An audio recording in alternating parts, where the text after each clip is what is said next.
यहेजकेल अध्याय 26।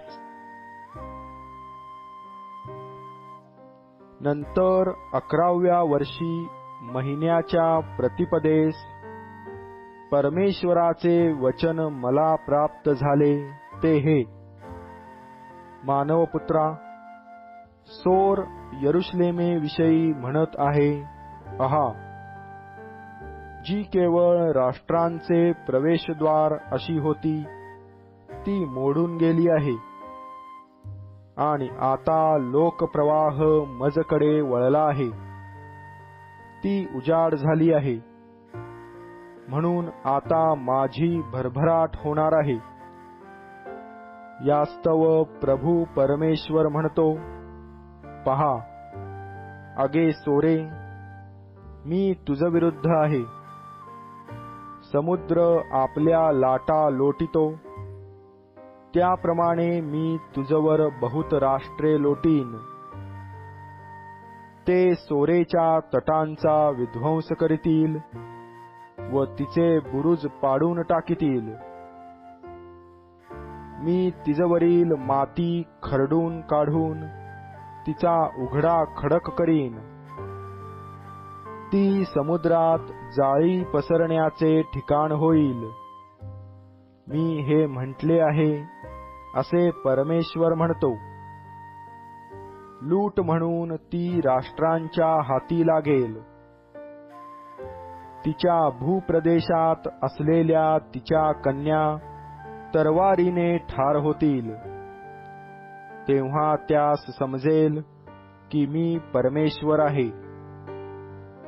कारण प्रभू परमेश्वर म्हणतो, पहा, मी बाबेलचा राजा, राजाधिराज नबुखदनेस्सर यास उत्तरेहून घोडे, रथ, स्वार व मोठे दळ यासह सोरेवर आणीन।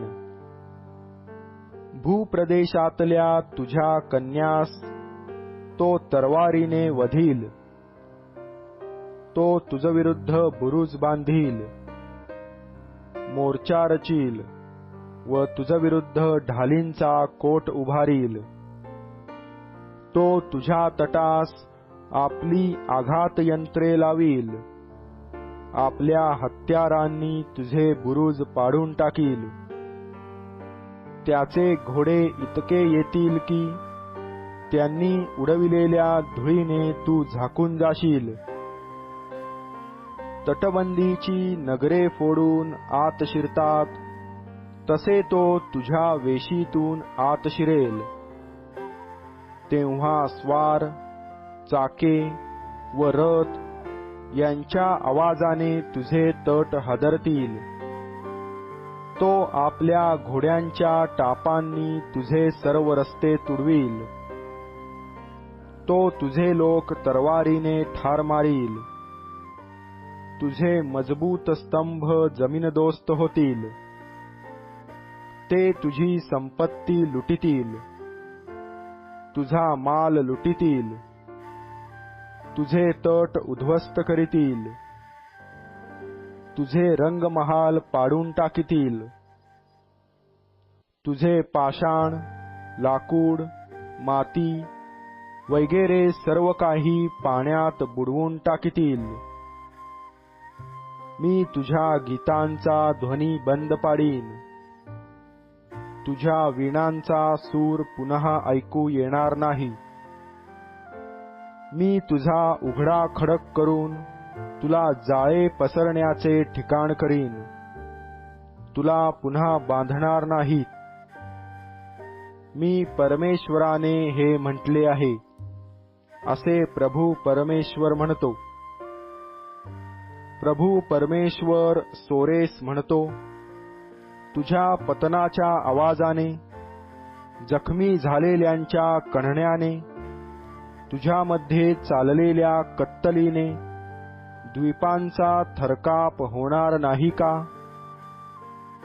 तेव्हा सर्व दर्यावर्दी सरदार आपापल्या आसनांवरून उतरून खाली येतील, आपले झगे काढून ठेवितील, आपली जरतारी वस्त्रे काढून टाकतील.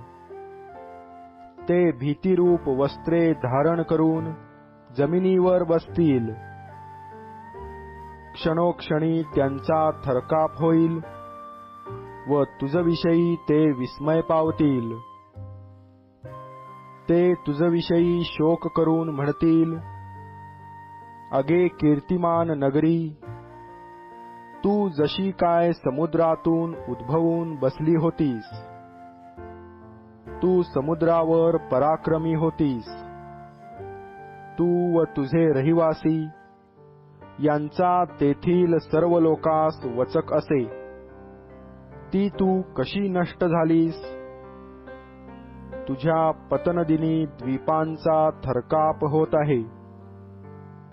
तुझ्या निर्याणाने समुद्रातील द्वीपे भयचकित झाली आहेत. प्रभू परमेश्वर म्हणतो, मी तुला निर्जन झालेल्या नगरांप्रमाणे ओसाड नगरी करीन व तुझवर खोल सागराचा लोट आणून प्रचंड जलप्रवाहांनी तुला व्यापून टाकीन. तेव्हा गर्तेत गेलेल्या प्राचीन काळच्या लोकांकडे तुला खाली टाकून गर्तेत गेलेल्या बरोबर प्राचीन काळापासून ओसाड असलेल्या स्थानात पृथ्वीच्या अधोभागी तुला राहावयास लावीन, म्हणजे तू पुन्हा वसणार नाहीस. पण मी जिवंतांच्या भूमीला वैभव देईन. लोकास दहशत पडेल असा तुझा मी विध्वंस करीन. तू नाहीशी होशील. तुझा शोध करीतील तरी तू कधीही सापडावयाची नाहीस, असे प्रभू परमेश्वर म्हणतो.